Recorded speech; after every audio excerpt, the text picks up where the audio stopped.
Welcome, everybody. Holy Oh, shit. the fuck? I thought we agreed to dress up. I'm sorry, man.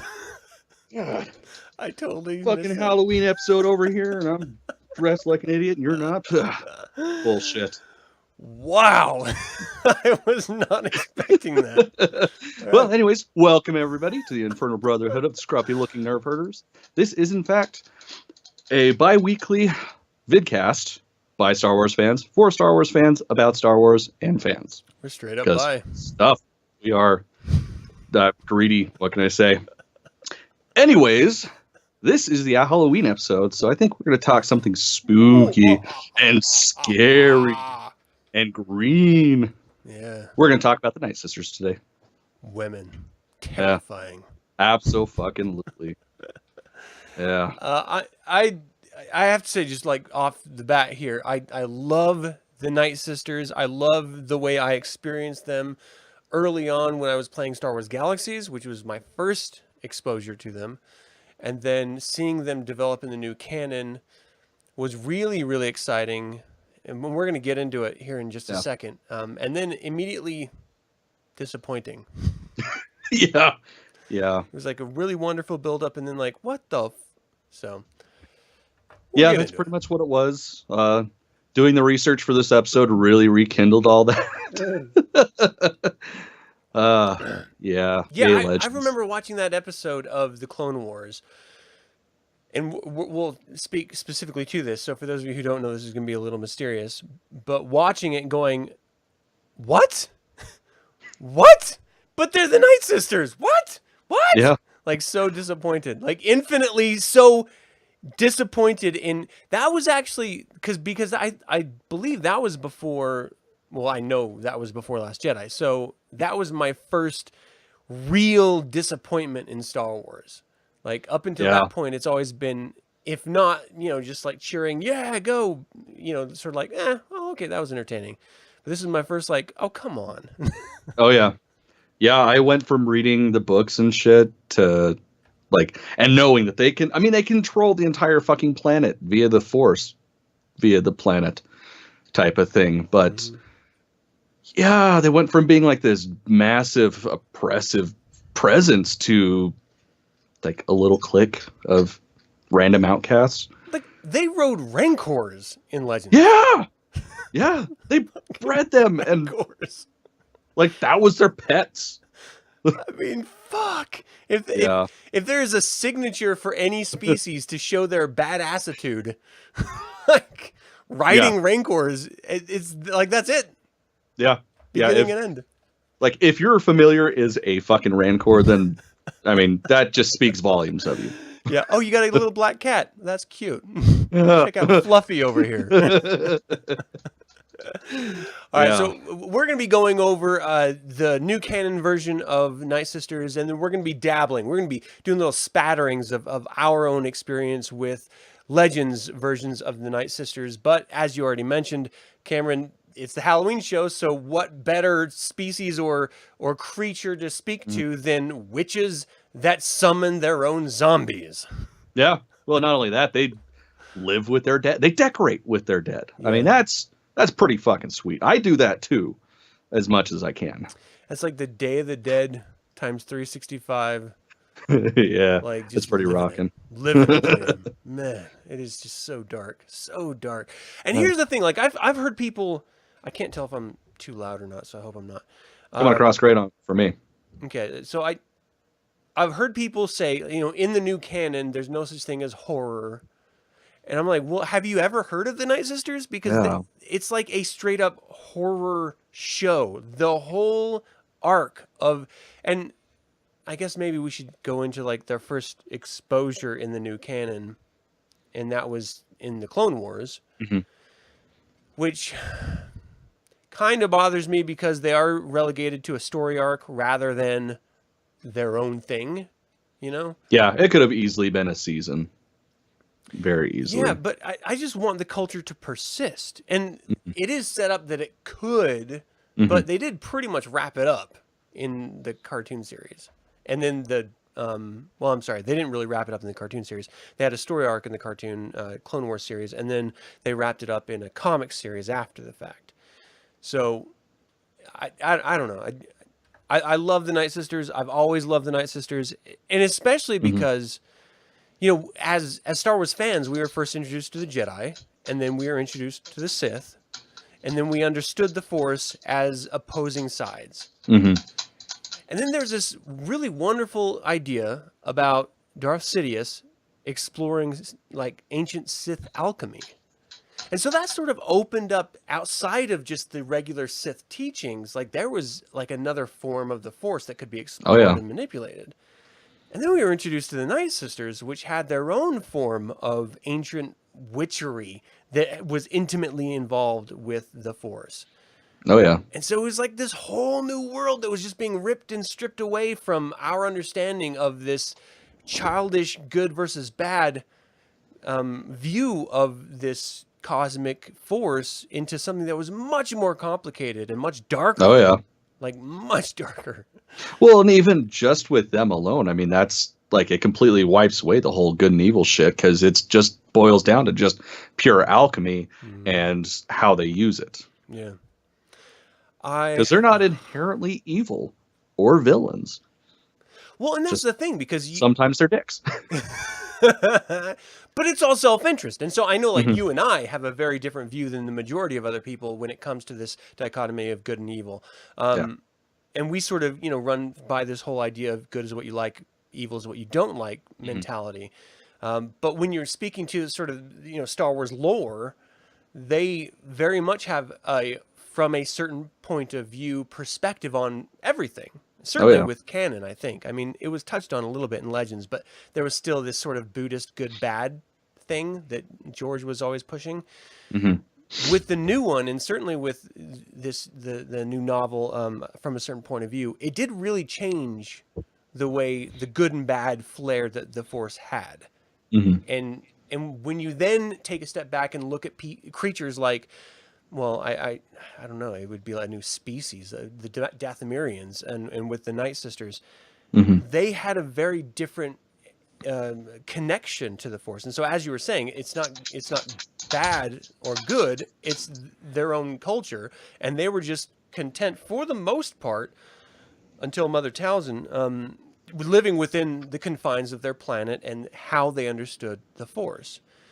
And we saw this echoed in a lot of other species throughout, like Star Wars Rebels, for example, and even it was touched on in the Clone Wars, where they would run across different species that had a different type of connection to the Force. And then later on in Legends of Luke Skywalker, we got another sense of that in that novel.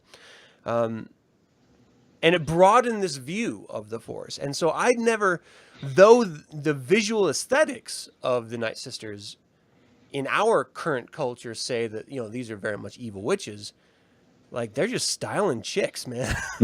Yeah. That sounds really like it minimizes them, but I don't mean to.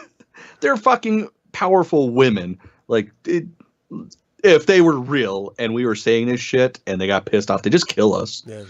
So, I mean, we should be the ones to be scared and offended. We would straight up be their slaves. I mean, and so this is, part of the culture of the Nightsisters, maybe we should start here, is that they literally, like, they owned, as a sexual species, it was the women that owned and enslaved the men. And they forced the men to live on the opposite side of the planet. Yep.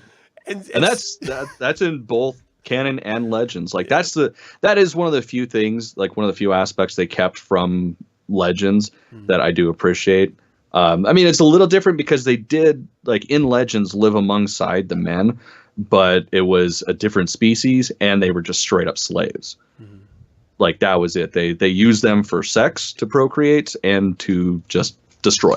That was it. And it's also a very interesting culture in that the way they become Nightsisters, like you can be born a female and not necessarily be a Nightsister. You have to prove yourself through ceremony and ritual, and then be imbued with this. What do they call it? It's the water of life. Yeah. So in the Wikipedia, they reference it as the magical ichor. Oh, yeah, dude, never mind. Sorry, I guess I'm jumping ahead. And that's how they become Nightsisters in the first place, but then their powers sort of go beyond that. So I don't know. I mean, do you want to just sort of go through some of the known abilities of the Nightsisters? Yeah. So, I mean, one of the biggest and one of the coolest is necromancy. Like, they literally, like, part of their power is to raise the dead and use them for vengeance and shit. Like, in the Clone Wars, they went up against separatist armies with their, sisters that they protected or preserved. It's like that's one of the things that they decorate their homes with the dead. And it's a bit of respect and also a bit of, well, when shit hits the fan, I'm going to fuck you up with my dead people. And it's that connection of sisterhood that even after death, you're here to serve and protect your sisters. Yeah. Like, they just take the whole thing to a whole nother level. Yes, they do. It's pretty sweet. I do like the idea that and you don't see this in Sith traditionally.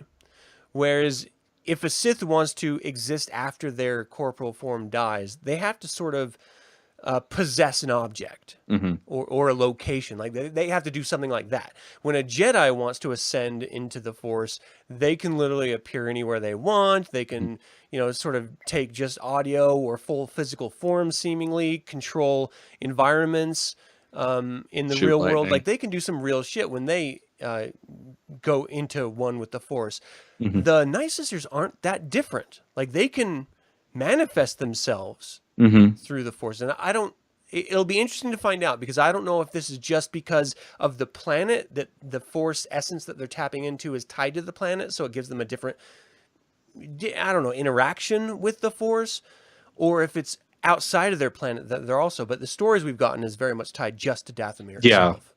Yeah, even in Legends, that's a lot of what it was. I mean, they were still Force users, so outside of their planet, they still had abilities as any other Force user would.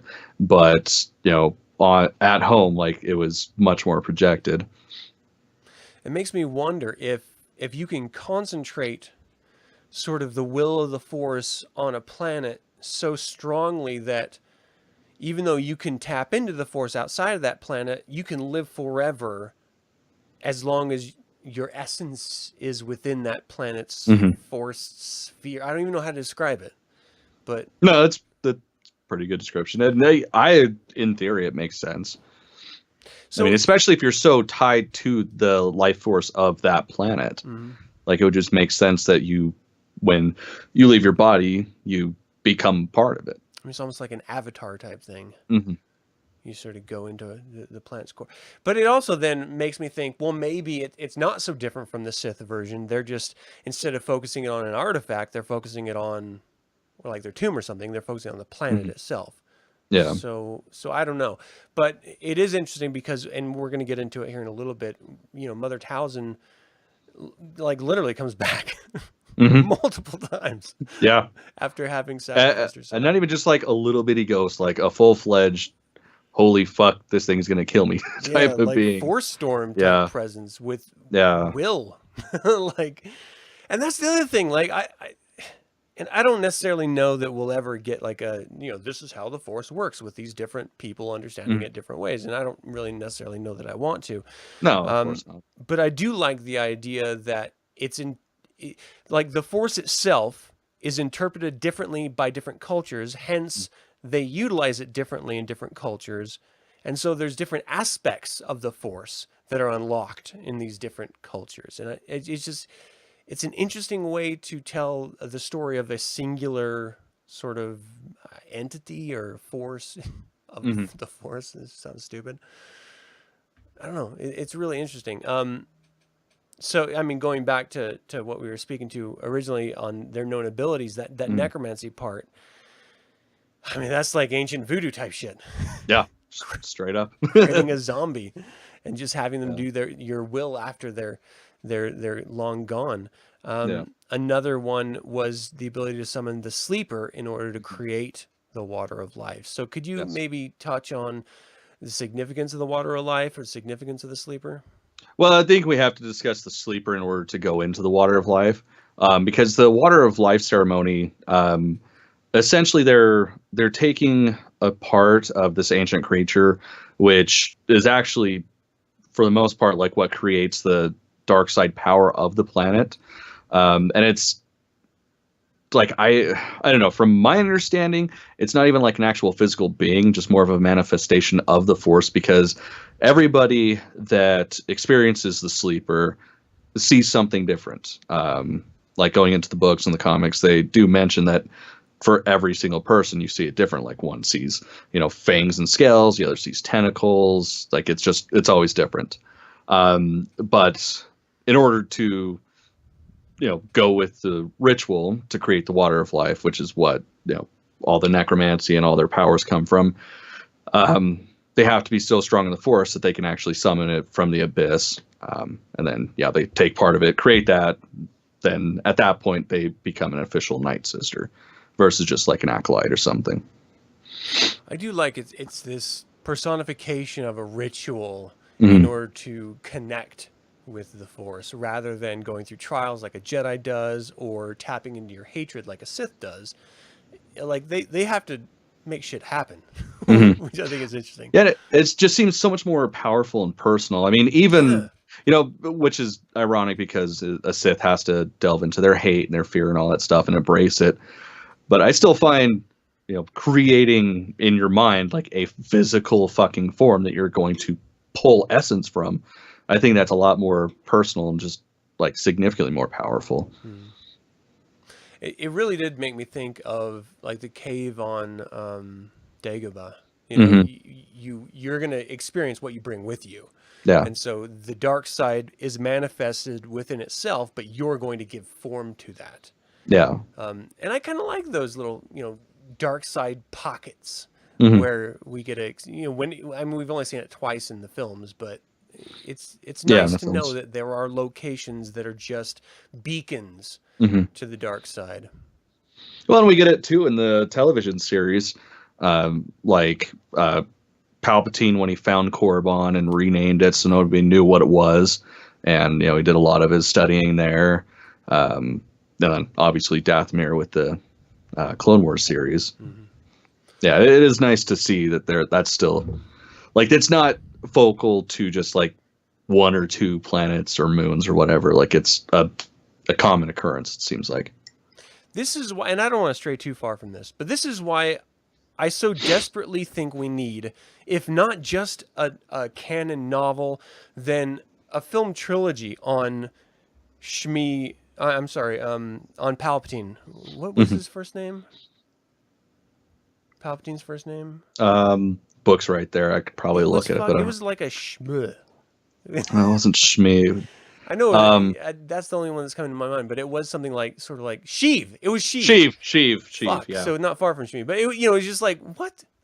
Anyway, I think we need that because he as a character is like is like Luke Skywalker in the gap that we haven't explored yet, where he is so fascinated with the Force as a construct that he wants to know all aspects of it.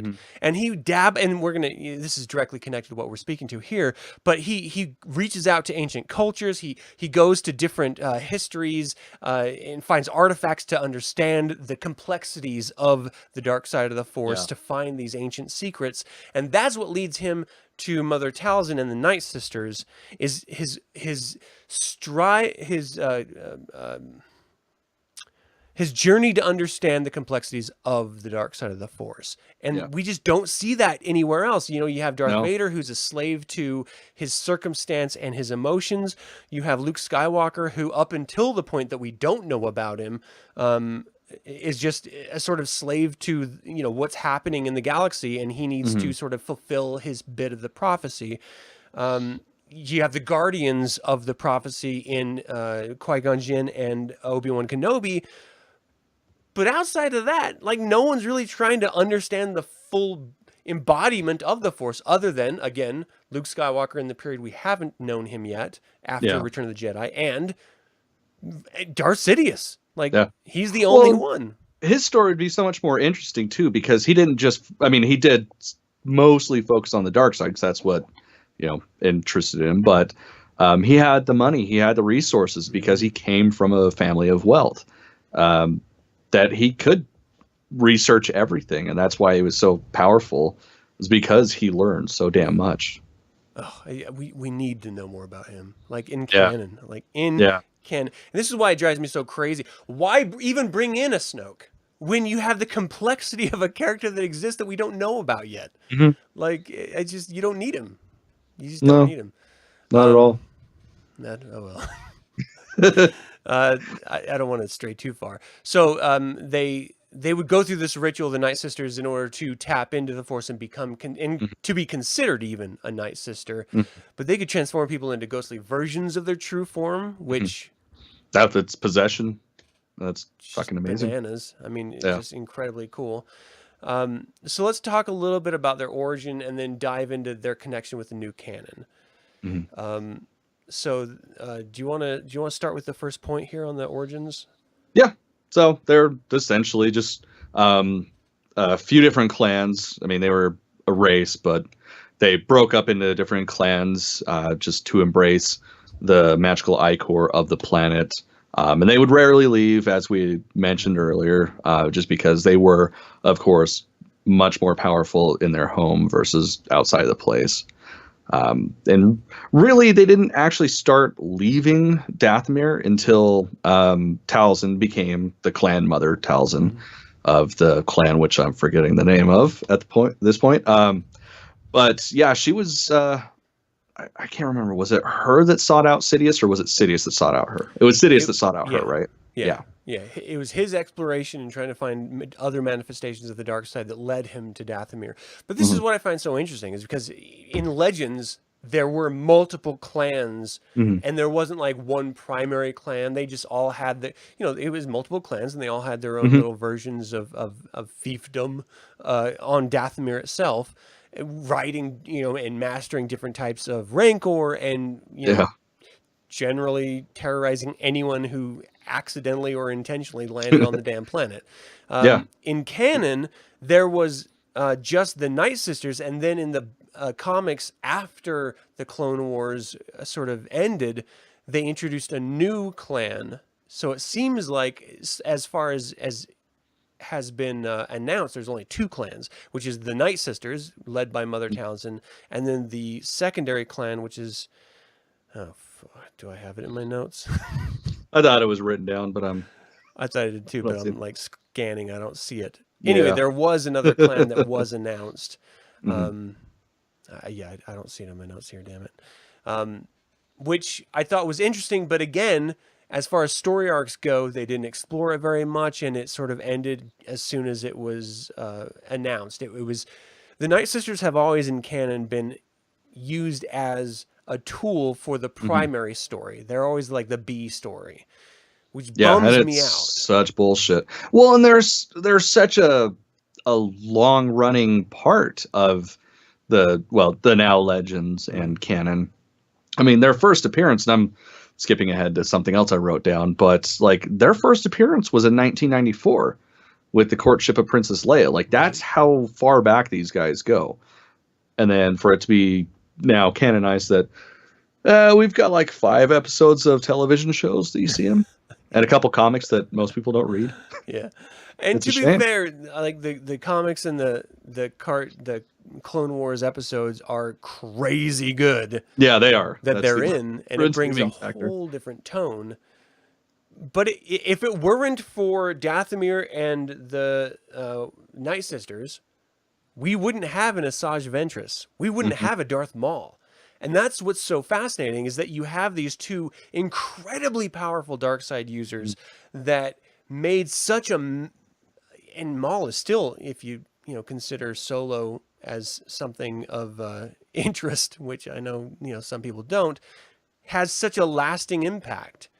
And though we know the fate of Asajj Ventress due to the Dark Disciples novel that was released a year or so ago, the Night Sisters live on through Maul and his desire. I mean, he was the son. Well, he's dead too, so. What? Yeah. What you talking about, Willis? Darth Maul. He died in Rebels. You don't remember? Right. I'm sorry. Jesus. The most disappointing spoilers aside from fucking Luke Skywalker going that's true. Turning into a ghost. You're absolutely right. I mean, it was beautiful. It was beautiful. We discussed it, so I'm not going to get into it, but God, that was disappointing. Yeah, my mind was in studying of this. My mind stopped after Solo. Like I didn't continue to Yeah. Rebels for some reason, and that it's like Fair enough. because there's a hole, there's a gap there, Mhm. and that's why I sort of stopped at the gap and I didn't go beyond it. But yeah, his story is ultimately concluded, but there's still so much of it that I'd like to know when you have a character like Asajj Ventress who is very fully fleshed out. And then, you know, a character like Maul, who we thought was begun and ended in Phantom Menace, the fans demanded more, and so George brought him back in the comics, and then he was picked up in the Clone Wars, and then carried through with Rebels. And so, though there is a gap in time, we know that his life is nothing if not marred by tragedy and betrayal. Yeah, that's his entire shtick. And that was why I was so disappointed in the canon's take on the Nightsisters, because from go, it's about failed revenge, this entire species. And it's so frustrating that every single story arc begins and ends with what drew Darth Sidious to Dathomir in the first place, and that's to understand how the Nightsisters interacted with the dark side of the Force and to learn from them. And I would like to think that that's where he got a lot of his Sith alchemy skill, just in my own headcanon. Oh, it'd have to. Yeah. But again, that's why we need a goddamn Plagueis movie and a Sidious movie, so that we understand where he came from, what he learned originally, where he went, and what he learned on his own, and like how he, you know, defeated his master in canon and stuff. So as far as like the Nightsisters go, I really genuinely was disappointed in how they were treated, because again, they were meant solely to feed explanation. Where did Maul come from? Well, I guess maybe he came from Dathomir, and maybe he was one of the Nightsisters' kin, and that's why Sidious took him and raised him as a Sith assassin. And you know, he's just this sort of marred B character that deserves an A character arc of his own. Well, and it's the thing that bothers me too is why they didn't just continue with the Legends version of his adoption. Because, I don't know, to me, that seems so much more powerful. Because in case anybody hasn't read the Plagueis novel, one, you're fucking stupid, read it. And two, like, she finds Sidious and is like, take this child. If he stays with us, he's a slave. If he goes with you, he can be the man that he's supposed to be. Like, that seems so much more powerful than Sidious being like, I'm going to take this kid. Like, that just... What's that over there? Yeah. That's pretty much how I see it playing out. But, yeah, it seems so much more powerful that way. But, yeah, whatever. Sometimes I want to think that they have this master plan as a story group. Like, this, you know, we're going to make it so much better than it was originally written. But I'm just continually let down. Like, yeah, what? Really? Why don't you like? It was so good there. Why not just fuck? Okay. So let's talk about the tragedy of the Nightsisters through the Clone Wars, because it starts with Sidious coming to Dathomir to learn the ways of the dark side of the Force with Mother Talzin, promising her, sort of, you know, to be his right hand woman. Like, you teach me and I will have you with me as we rule the galaxy together. And then he kidnaps her kid, which is so unlike Sidious. It is. It's just out of character. It's just a weird way of doing it. Yeah. So he kidnaps Maul, and what happens from that point we don't really know, other than Mother Talzin just wants revenge. And she's and this is what's going to drive her through death, throughout her entire experience of existence, until the bitter end here, and then through her son's existence until he bites it too, ultimately. So as soon as like Sidious stole Maul, she wanted revenge on Sidious. She, you know, the Nightsisters don't really leave the planet up until that point, and so they didn't really even have the means of leaving the planet. Their culture was very primitive. they use the Force and stuff, but they didn't have technology in the form, like they use bows and arrows. Mm-hmm. I mean, very primitive. Albeit really cool bows and arrows, but yeah. Force bows and arrows. Yes. And that's not to say they weren't incredibly talented. I mean, so talented that Mother Talzin actually sold Nightsisters off during the Clone Wars as assassins and mercenaries. Like, that's how good they actually were. They were rare, they were expensive, and that's how she really made a mark on the galaxy as far as the Nightsisters go. Yeah, they were essentially Mandalorians at that point. Yeah, exactly, yeah. Minus the complex culture, I would say, of clanhood that we had in Legends version of them. Certainly in the Mandalorian culture. But then there's sort of this weird gap, but it's assumed that Asajj Ventress is one of those that was sold off. She fell into apprenticeship under Count Dooku and became his apprentice, faced off with the likes of Obi-Wan Kenobi, Anakin Skywalker, and Styx. For some reason, I can't think of her goddamn name. You mean Snips? Ahsoka? Snips. I don't know what Styx, dude. Yeah. I'm off all the time. It's all right. Every episode I'm off. Snips. What is her name? Ahsoka. Ahsoka Tano. Thank you. Yeah, Ahsoka. God damn. My brain. But as soon as Darth Maul died, Mother Talzin knew it. She could feel it. That was her kid. She had some Force connection with him. She absolutely knew it, and that just drove that fury even deeper within her for revenge. And as soon as Asajj Ventress came back, she knew she had a way of trying to enact that revenge. And so they accepted Asajj back. She imbued Savage Opress, Darth Maul's brother, her son, with the Force to sort of make him stronger and more rage-filled, sort of Hulk him out. Yeah. Is how I always saw it. That's pretty good explanation. She put gamma rays of the Force into him. Yes. He was just like, Hulk smash! And went off and became Dooku's apprentice, which, if you were Dooku, I'd be like, maybe not trust another Dathomirian, but whatever. Yeah. He did for at least a time until the first assassination attempt on his life failed. And then Savage Opress came back, just like Asajj, and said, look, I'm sorry, but he's a bad motherfucker. I don't know what to tell you. I'm paraphrasing here. Nope, that's exactly what he said. Because Christopher Lee's a badass. Was badass. In every single movie. Even in cartoons, damn it. Well, even in real life. Yeah. He fucking recorded a metal album before he died. That's just hardcore. Yeah, and so, again, failed attempt at destroying Dooku, enacting her vengeance against Sidious. That's not going to stop Mother Talzin. If anything, she is a sucker for trying and failing. She does not give up. Yeah.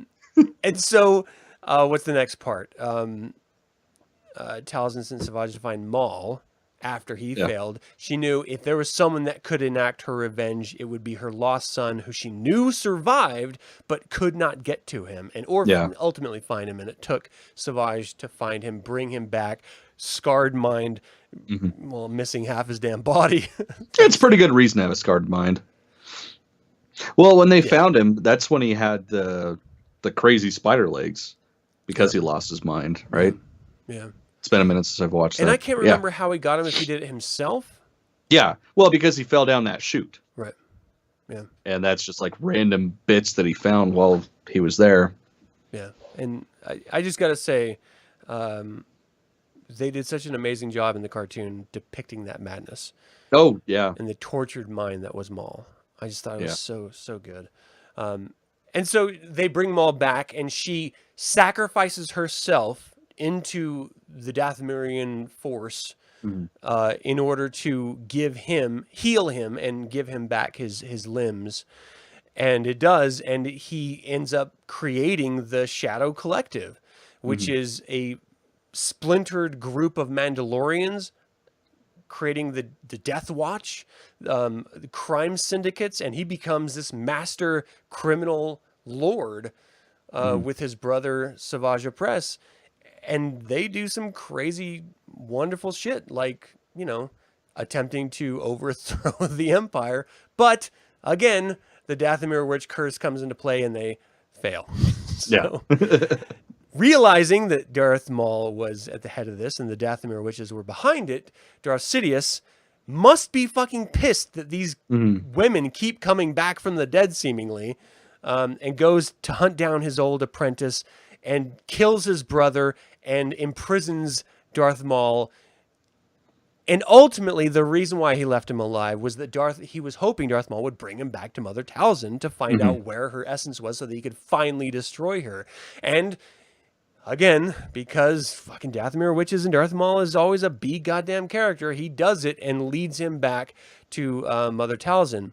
Not before capturing Dooku and trying another assassination attempt. So you gotta give it to these guys. Like, yeah, they're fucking relentless. And even though they ultimately fail in everything they try, they give up a good fight in the way.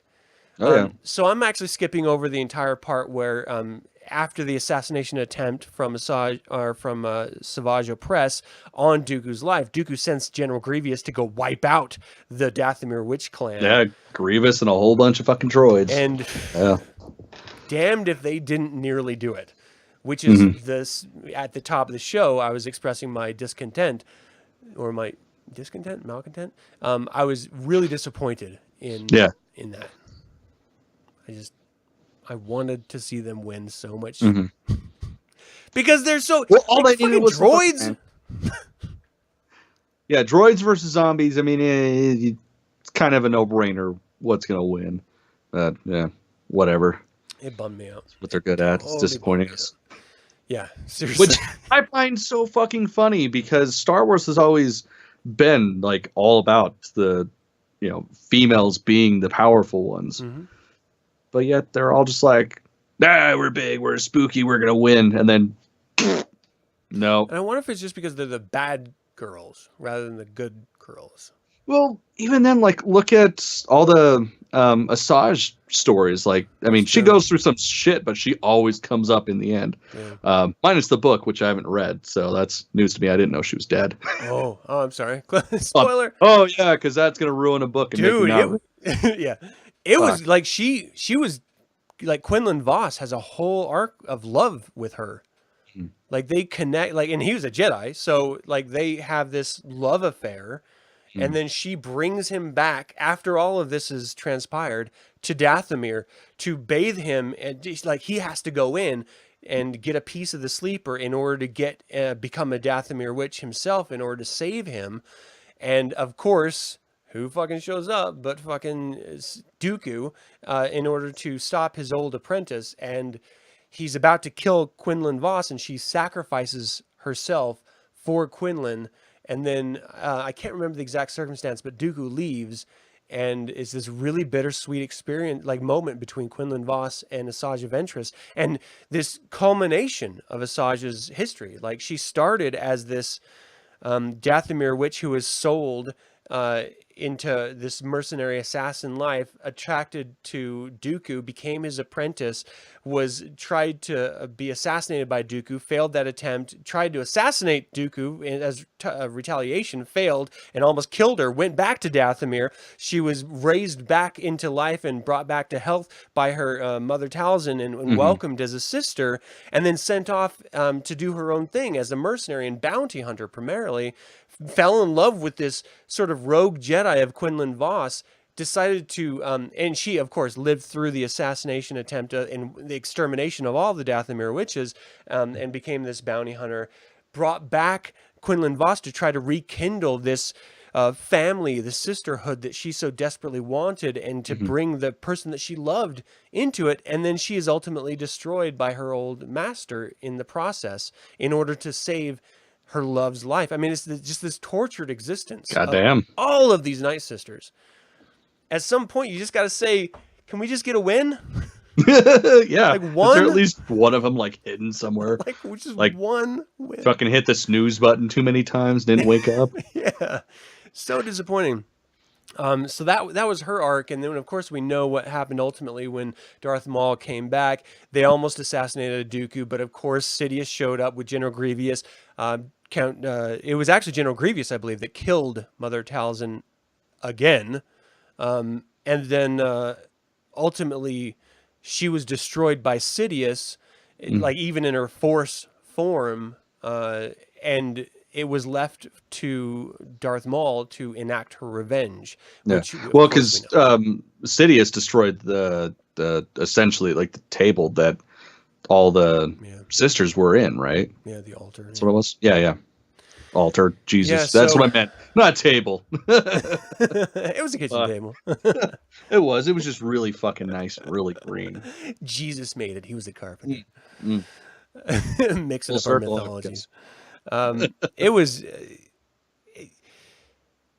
a bittersweet end to a failed revenge attempt that spanned decades, or a decade and a half, and began and ended an entire culture that I want more from. And so, because it was alluded to in further comics like the Ghosts of Dathomir or something like that, I believe it was called, where there was another clan of Nightsisters that in canon up until that point they never alluded to, it gives me a little bit of hope to think that the Witches of Dathomir are still out there. Yeah. In some form. Yeah, and hopefully they'll come back like in a much stronger presence. Yeah. Like, we really got to see that. Like, we don't really get too much of different aspects of the Force. I mean, even with Rebels and the Bendu, I mean, that was a B character that we saw like, what, 4 times maybe? Yeah. And he was only meant to propel Kanan's story arc, which ultimately ended during the same series. So it was like, fuck. And he was like the most promising too, I thought, because he was like beyond the dichotomy of good and evil. Yeah. Like from the beginning, he didn't say, I understand it in a different way. He was like, no. There is no good or bad. I am beyond that. I am the Bendu. And you're just like, whoa, this is new.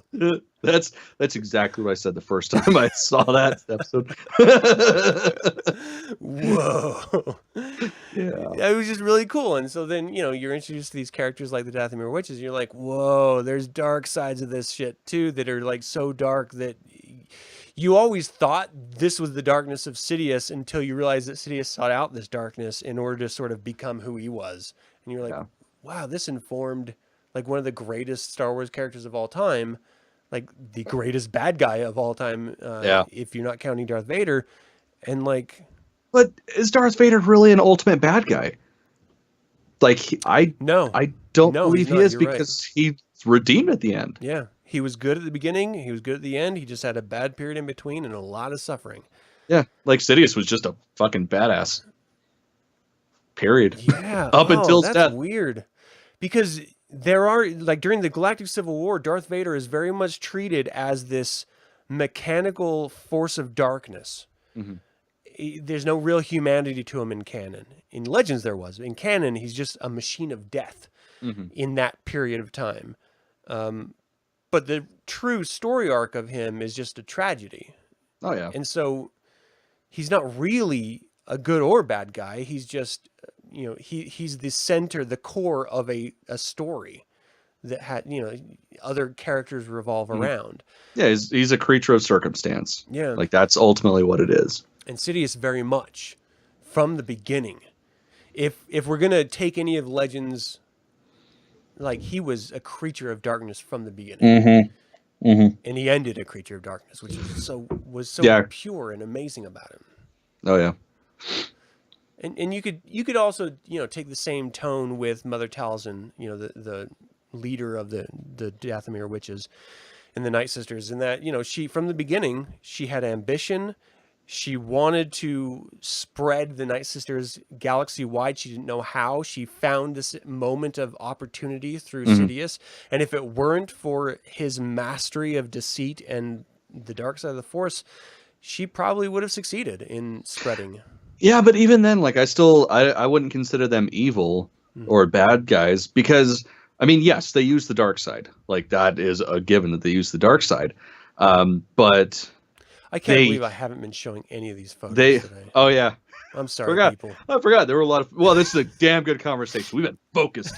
Because, fuck, this is they're awesome. But, yeah, like, they even say... it was Asajj Ventress, I believe, that was quoted as saying that even though they use the dark side, it's just that. It's a tool. they've learned to balance the use of that ultimate evil, but not to let it own them like Siths do, because Siths fully embrace it and they become a tool of the dark side, not use the dark side as a tool. That is an interesting differentiation too. Yeah. Because one, you are a tool of this essence, and the other is you're using it to your own ends. Yeah. And it's weird because I always thought of, all right, so let's get a little philosophical here, because I always thought of the Sith as they are tapping into and becoming servants of the dark side of the Force in order to see their own will be done. But really, you know, from the Sith perspective, in the Sith head moment, they are using the dark side of the Force. But ultimately, like the Jedi, they're giving in to the dark side, and the Jedi are relinquishing their attachment to earthly whatever, and they're just giving in to the will of the Force. Yeah. So neither of them are actually doing anything they actually want. They're just tapping into what is ultimately controlling them in this good, bad, weird dichotomy. Well, and it really goes with the whole idea of the wills of the Force, like the three beings, like they are controlled by them, whereas the Nightsisters are just like, oh, this is pretty cool. I'm gonna take this and I'm gonna make some shit out of it. And that's really where their story ends. Like, never really thought of it like this. This is really interesting to me because you're only actually still in control of your own destiny if you're one of these fractured species that don't actually embody the Force, but rather just use it to their own ends.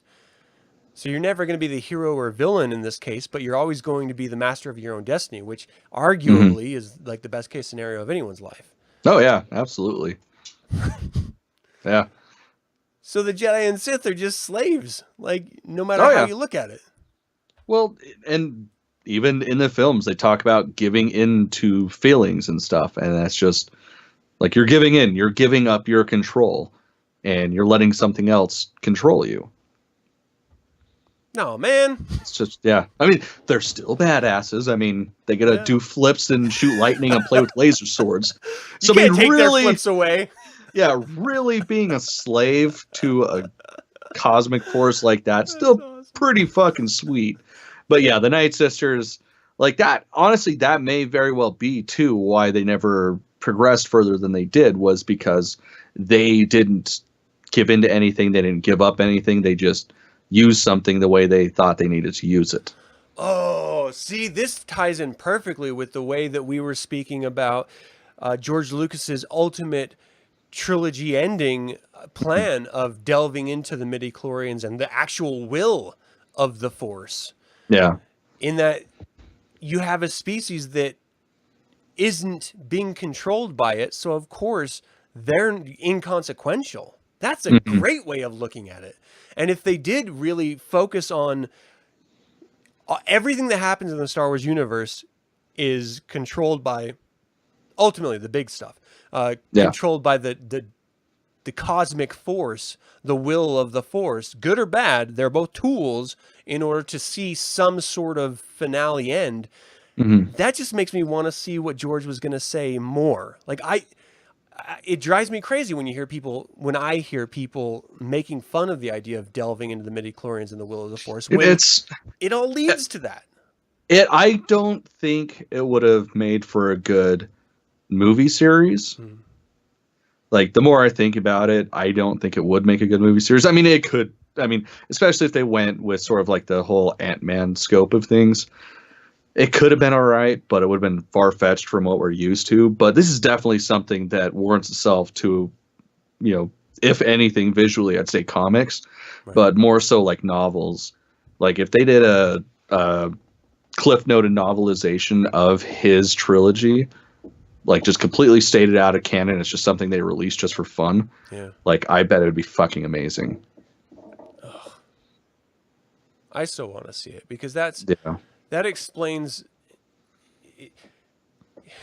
It's weird because, you know, we think of the Star Wars trilogies as the story of the Skywalker saga, but ultimately it's a story of the Force exerting its will on people, on the galaxy, I should say, actually, and seeing the will of the Force be done using these pawns of species of life forms in order to see its will be done. And in that context, I definitely want to explore the complexities of the will of the Force much more, because if it is, the way that we're describing it, because we're pulling these story threads and the verbiage of the novels and the books, in that they are giving themselves up to this other intention, this other cosmic entity, the will of the Force itself, I want to know what that is. I want to know, story-wise, what its purpose was. Because if its purpose was to create Anakin Skywalker in order to fulfill a prophecy, which was then, of course, finally fulfilled through Anakin's son, what's left? Like, what is the Force trying to do at that point? Yeah, like, what's the whole point of said prophecy? Yeah, like, why does that come about? It all leads into these questions, and then you have these side characters like the Dathomir Witches, which are just like tangentially tying into the will of the Force and used as these B plots in order to progress this ultimate story forward. But they're the real interest, because they're the ones not being controlled by this sort of cosmic chess game. Yeah. Oh man. I want more. Yay, rabbit holes. Yeah. Drives me nuts. Okay, so do you think we'll ever see the Dathomir Witches in a movie? I doubt it, but I really hope so. Honestly, if anything, I could see it being in the upcoming television shows, like the live action ones, because if you think about it, like The Mandalorian, that's gonna be perfect, because it's probably just gonna be all fringe shit, like on the outer planets, not having anything to do really with like the main storyline of that era. So I mean, that just lends itself perfectly to throwing in characters like the Nightsisters and just giving us a little bit of fan service. Oh man, I was just thinking, like, how like sitcoms and just TV shows in general, like not cable TV shows, but just general TV shows. On like holidays, they'll do like scary stories around Halloween and like love stories around Valentine's, and like holiday Christmas stories around Christmas and stuff. If they did a Halloween story and like the Mandalore had to go to Dathomir and just experience some terror, that would just be great for me. Well, I think it'd be hilarious is if that's how it started, but the series kept going. So each holiday special, like Christmas, Valentine's Day, was tied in with the Nightsisters. I think that'd be fucking hilarious. Probably wouldn't be any good, but I would appreciate it. Yeah. Well, it's also a lost opportunity too, because if Solo would have, spiraled into this trilogy that they were sort of thinking about at the time, because they did have a Boba Fett and a Obi-Wan movie planned, like they had story groups working on them. We would have been able to potentially explore Maul's connection with Dathomir more. Well, see, the thing is, though, they haven't really officially said that they weren't going to do anymore. Well, they did announce that they weren't going to do a Boba Fett because they're doing the Mandalore. Like that, Kathleen Kennedy straight up admitted. Gotcha. That was recently. I was going to say, they never really admitted that they weren't going to do any more standalones, but they also never really said, hey, we're going to do a standalone each single time. Yeah.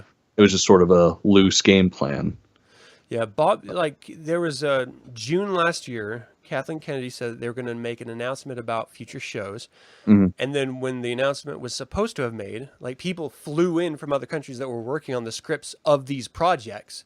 They never announced it. So something happened where they were like, we need to stop production on this. And then just recently, Bob Iger came out and said, look, we admit that we released Solo a little too close to The Last Jedi, and we believe that that was the reason for its poor results. Oh, yeah, absolutely. And because of that, we're just sort of halting all production on everything else until we see how Episode 9 does.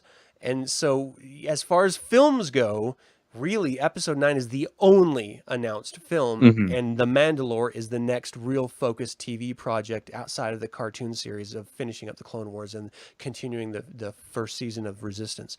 So, the only opportunity we really have of exploring anything like the Witches of Dathomir would be through Mandalore, because I just don't see them tapping into that story thread with the final movie.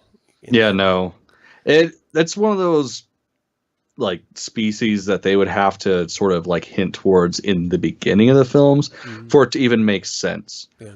I mean, I'm sure they could spin it, and like with J.J. Abrams helming the final episode, like I've got nothing but faith in that guy. Like seriously, anything he does, I'll fucking see and believe in fully. But it just, I don't know. I don't think it would make much sense to have them just such a big important part of the franchise just randomly show up at the final movie. Yeah, no, I agree. It would be a rough sell. Yeah.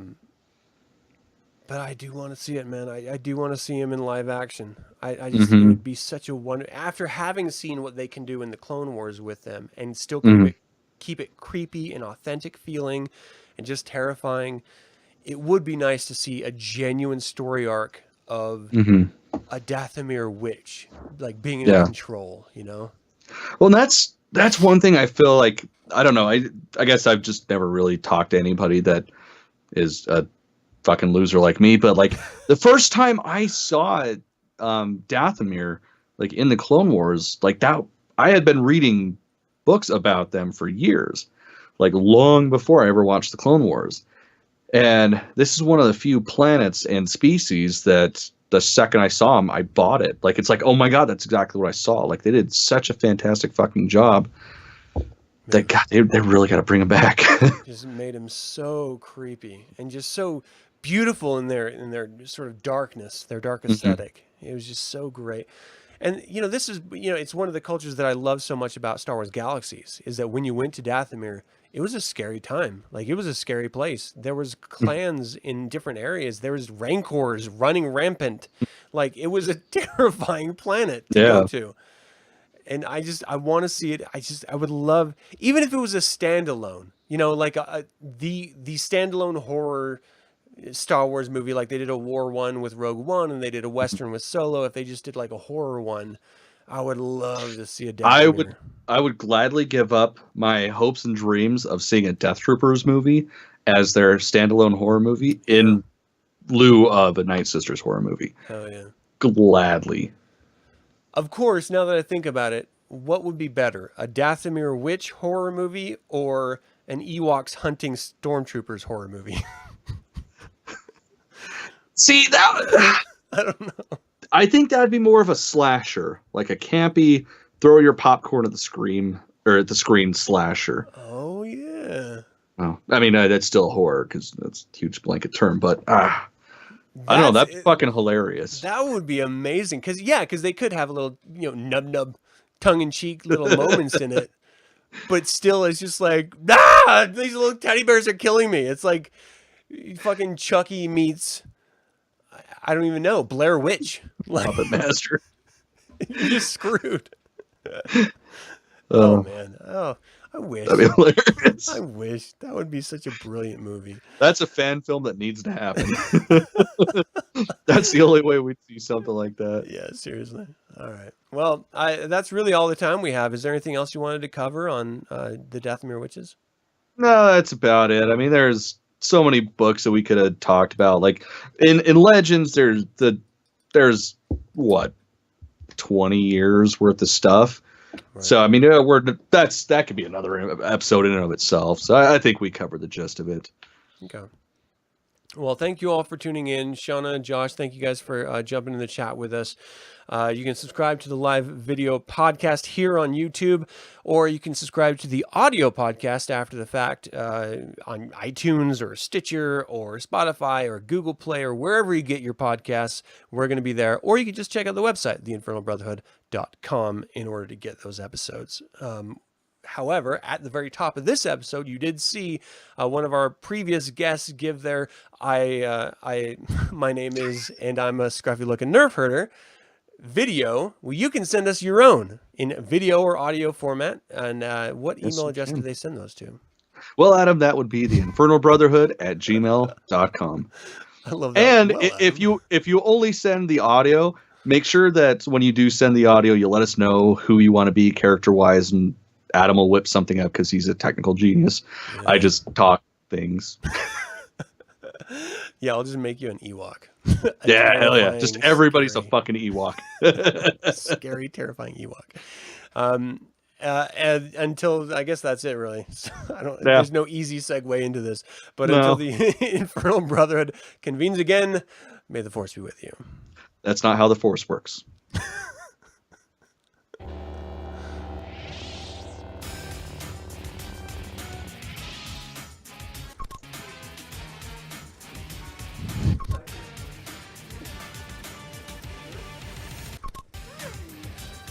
Princess Mimi. Princess Mimi.